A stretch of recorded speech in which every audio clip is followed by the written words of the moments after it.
Chapter 12, Kev, August 1976. 6 months after Kev left our village and 16 months since the Khmer Rouge took power, a young girl arrives at our village in the morning looking for Ma and Pa. "I come with a message from Kev," she says. "You must come to the hospital. She is very sick and she wants to see you." "Why? What's wrong with her?" Ma manages to ask, shifting Gek on her hip. "The nurses believe it is something she ate. She has a terrible case of diarrhea. You must come now. She has been sick all morning and asking for you all this time." Pa cannot get off work to go see Kev, and we do not know how sick she is. After receiving permission from the chief, Ma leaves with the girl to see Kev. Kev still lives in Konjalat, a teenage work camp with about 160 laborers. The teenagers are separated into 2 houses, one for the boys and one for the girls. At the camp, they work from dawn until dusk in the rice fields. The girls are given less food than the boys, but are expected to work just as hard. Both their food rations consist only of watery rice soup and salted fish. After Pa and Kim leave for work, Ju, Gek, and I wait for Ma to return. Since we have no instruments to tell us the time, we're no good at guessing it from the sun's position in the sky. The wait feels like forever. While Ju fans the flies off Gek, who is asleep beside her, I pace the ground in front of our hut. Each step I take, the earth beneath me seems to shift, throwing me off balance. Each breath I take, the air rushes quickly down my throat, choking me. In my mind, I envision Kev at her camp. Kev woke one day to notice that her stomach was bloated and rumbling, making sounds as if something was swishing around inside. She ignored it, believing it was merely hunger pains. She took a deep breath, tears welling up in her eyes. Always there are hunger pains. Sometimes the hunger pains hurt so much that they spread to every part of the body. It has been a long time since she'd had enough to eat. She rubbed her hand on her stomach, telling it to settle down. Following the rules, she rolls her straw mat off the floor and leans it against the wall. The dirt floor is hard and full of black ants and other bugs. At night, she always makes sure she closes her mouth tightly and pulls her blanket up over her head, hoping to leave no openings for the bugs to crawl in. She looks around her camp, her eyes focusing on a few faces she recognizes among the 80 girls she lives with. She smiles at them, but is greeted with blank stares. Clenching her teeth together, she turns away from them and inhales deeply. She knows she cannot show her emotion, or the supervisor will think she is weak and not worth keeping alive. Unlike our family's hut in Rowley, she does not have the privacy of her own space to let go of her emotions. At the camp, if she cries, she will be judged by the 160 pairs of eyes that will think her weak. And she misses us. This time, the tears spill over, and she quickly wipes them with her sleeves before anyone sees. In my mind's eye, I see Kev breathing deeply and trying to fill the void in her heart. Her lungs expand and take in more air as she chases our images away. This loneliness. How is she to survive this loneliness? To live in a place where no one cares about her and everyone is out to get her. She has no protection there. She is utterly and completely alone. She misses Pa so much, misses his protection and the way he looks after her and worries about her. She misses Ma's arms holding her, stroking her hair. She walks over to the water tank and scoops out a bowl of water to wash her face with. She uses a piece of her old black pajama shirt to try and clean her teeth, remembering how Pa wanted her to take care of herself. She rubs the cloth across her teeth a few times, but her gums are too sore and she quits. She looks at her reflection in the water and gasps. She is ugly. Would anyone believe that she was once a very beautiful girl? She is 15 and looks no bigger than a 12-year-old. Her fingers gently touch her protruding cheekbones. In Phnom Penh, she often protected her skin with cleanser and moisturizers. Now, damaged by the sun, it is marked with scars and pimples. Her oily hair is so thin that her scalp peeks through. It is cut short in the same block style as the rest of the 80 girls. It makes her look like a young boy. She glances at her body and she recoils. Her arms and legs are like sticks, but her stomach is fat and bulges out like she's pregnant. Tears flow easily from her eyes, but it is okay. She could disguise them by splashing water on her face, pretending to wash her eyes. She is 15 and has never held a boy's hand, never been kissed by a boy, never felt a lover's warm embrace. There are a lot of nevers in her life. Not that it matters now. She only longs for them because she wanted someday to experience the love Ma and Pa have for one another. She wraps her red scarf around her head and walks toward the rice fields. Every day she works in the rice fields, planting and harvesting rice. Every day it is back-breaking work. It is only 5 a.m., but today she could see that the sky is hazy and cloudless. The air is already hot and humid. In an hour, the haze dissipates to expose a white sky. Her black pajama pants and shirt absorb the sun's rays and sweat drips out all of her pores. With the sun beating down on the top of her head, the heat and humidity make it difficult for her to breathe. An hour passes and her stomach continues to growl, making loud, angry noises. She ignores it, hoping it will eventually settle itself. Talking and singing isn't allowed during work. Planting rice now has become an automatic physical action, requiring no concentration. Thus, she has a lot of time to spend with herself in her head, too much time even. Her mind grows lazy and wanders around too many topics. Her schoolwork, a cute boy she met in Phnom Penh, movies she saw, but always it comes back to our family. She misses us so much. Another hour passes, and her stomach is now in great pain, causing her to double over. She wraps her arms around her stomach, runs to the bushes, pulls her pants to her ankles, and lets the poison run out of her. She pulls her pants up and walks back to the fields, but soon has to rush to a bush again. After several visits to the bushes, she finally walks over to the supervisor. "Please, I am very ill. It's my stomach. May I take the rest of the day off and visit the infirmary?" She pleads with the supervisor. The supervisor looks at her with disgust and contempt. "No, I don't believe you are sick. We all have hunger pains. You are just a lazy, worthless city girl. Go back to work." Kev's heart shatters at being so denigrated. Another hour passes, but her stomach refuses to settle down. In that hour, she spent 10 minutes in the rice field and the rest of the time in the bushes. She is then so sick and weak, she has to drag her body to the supervisor. "Please, I am very sick, and I cannot stand up anymore." As sick as she is, Kev's face burns with embarrassment as she follows the supervisor's gaze to her leg. On her last trip, Kev soiled her pants. "You smell terrible. All right, you have permission to go to the hospital." Finally, with permission slip in hand, Kev staggers back to her camp and collapses.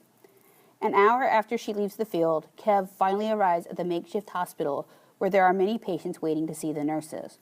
The hospital is a decrepit old building with many cots lined up on the ground. When Kev approaches a nurse and reports her illness, the nurse takes her arm and leads her to a cot to lie down.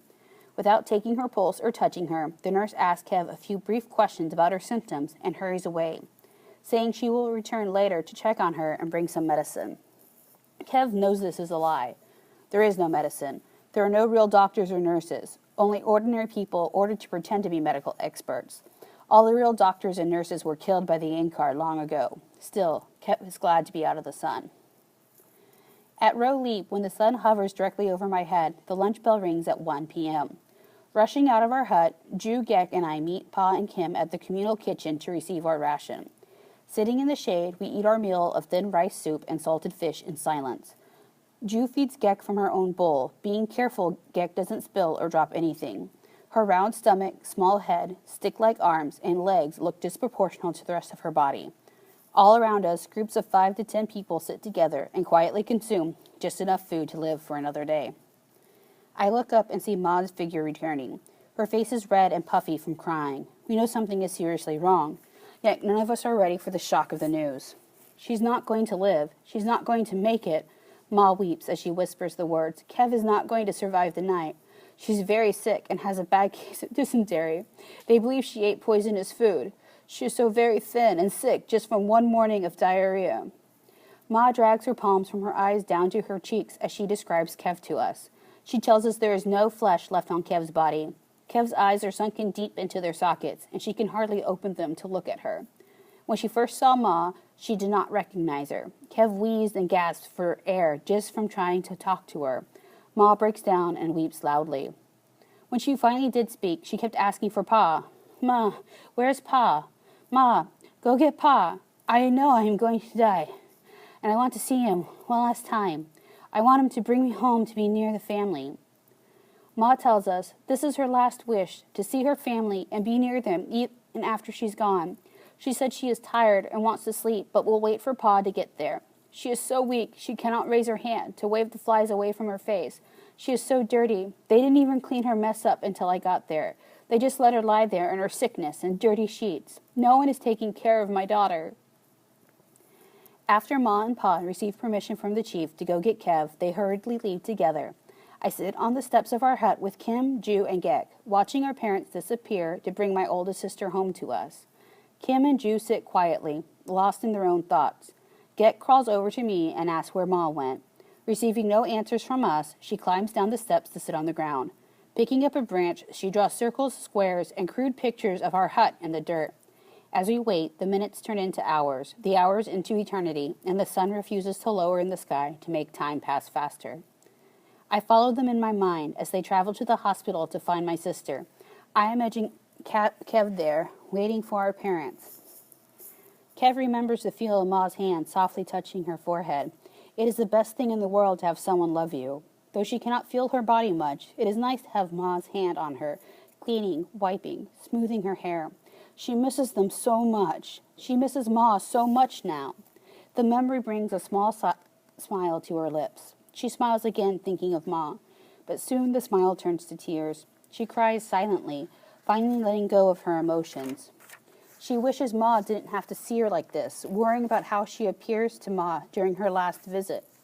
Ma is so shocked and sad to see Kev in this condition. Ma cries a great deal and tells her profusely how much she is loved. Ma gently holds her hands and kisses her forehead. She waits to sit up for Ma, but her body is so weak that the slightest movement is painful. There is so much she wants to say to Ma, but talking is difficult. She is frustrated at being trapped in a body that refuses to move. When Ma leaves, Kev can only turn her head to watch her disappear.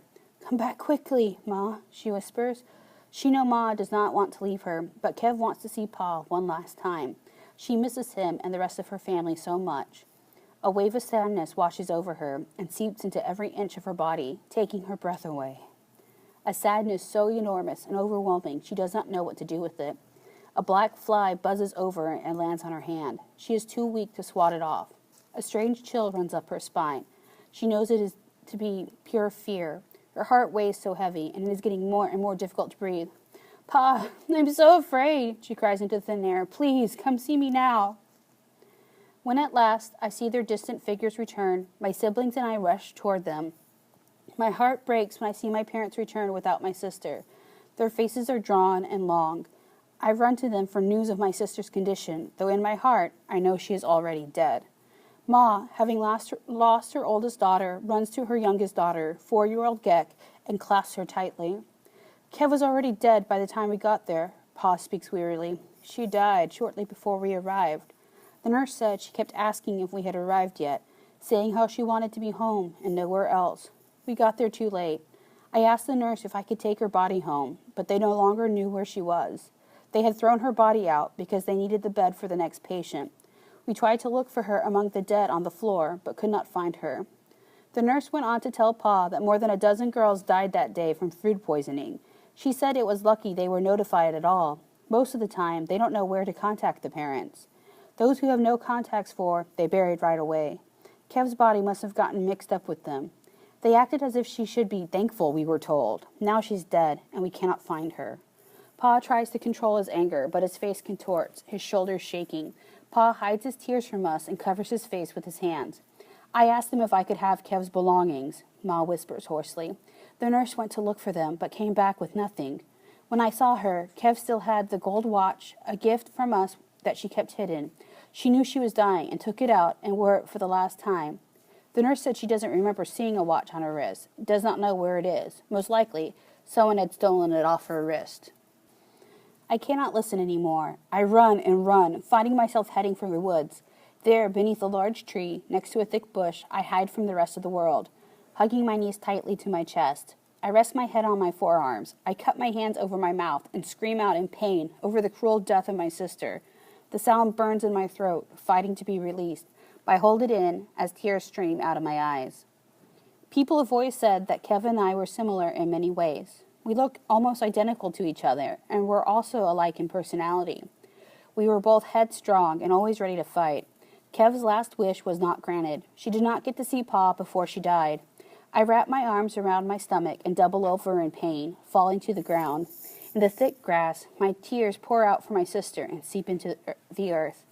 That night, lying on my back, my hands crossed over my chest, I asked Ju what happens to people when they die. No one knows for sure, but it is believed that at first they sleep peacefully, not knowing they are dead. They sleep for 3 days, and on the third day, they wake up and try to return home. That's when they realize they are dead. They are sad, but have to make peace with themselves. Then they walk to a river, wash the dirt off their bodies, and start their journey to heaven to wait for their next reincarnated life. When will they be reincarnated? I don't know, Ju replies. I hope she won't be reincarnated here, I say quietly. Ju reaches out for my hand and holds it gently as she wipes her eyes with her sleeve. I think about what Ju has just told me. I imagine Kev sleeping peacefully somewhere. On the third night, she wakes up only to realize that she is dead. It saddens me to think of her pain upon finding out she cannot return home. I imagine Kev in heaven watching over us, finally happy again. I picture her the way she looked before the war, wearing a white gown and washing in the river. I see her the way she looked in Phnom Penh, not the way Ma described her. The reality of Kev's death is too sad, so I create a fantasy world to live in. In my mind, she has granted her last wish. Pa gets there in time to hear Kev tell him how much she loves him, and he gives her our messages of love. He holds her in his arms as she dies peacefully, feeling love, not fear. Pa then brings Kev's body home to be buried, to be forever with us instead of getting lost. I wake up the next morning feeling guilty because I did not dream about Kev at all. Pa is already off to work. Ma's face is red and swollen, and, as always, she is holding Gek. Ma and Kev never got along well. Kev was wild and temperamental. Ma wanted her to change, to be more ladylike, more subdued. I wonder about the regrets Ma must have over the relationship, regrets about all those times they fought in Phnom Penh over what music Kev listened to or the clothes she wore. Ma turns and looks at me. Her eyes cloud over. For a brief moment, I want to reach out to her and give her some comfort, but I cannot and turn away from their staring eyes. Our lives will never be the same again after Kev's death. Hunger and death have numbed our spirits. It is as if they have lost all the energy for life. We all have to forget her death and continue. Pa tries to encourage us. We have to go about our way as if nothing has happened. We don't want the chief to think that we can no longer contribute to their society.